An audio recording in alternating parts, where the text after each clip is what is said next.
سلسله موی دوست حلقه دام بلاست سلسله موی دوست حلقه دام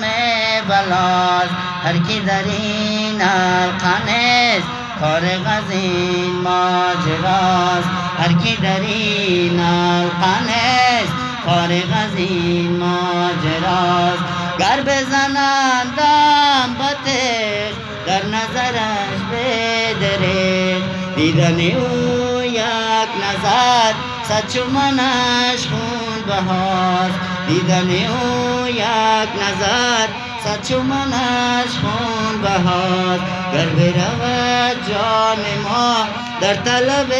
وصل دوست حیف نباشد که دوست تر از جان ما حیف نباشد که دوست تر از جان ما دوی و شاق را شرح نخواهد بیان گناه زردش دلیل نالی زارش گواز گناه زردش دلیل نالی زارش گواز مای پرهیزگار قوت صبر است و عقل مای پرهیزگار قوت صبر است و عقل گرفتار عشق صبر زبون حواس عقل گرفتار عشق صبر زبون حواس دل شده پایبند دل شده پایبند گردن جان در کمان زهره گفتارونه هیچی سببان چراست زهره گفتارونه هیچی سببان چراست مالک ملک وجود حاکم رد و قبول مالک ملک وجود حاکم رد و قبول سلسله موی دوست حلقه دام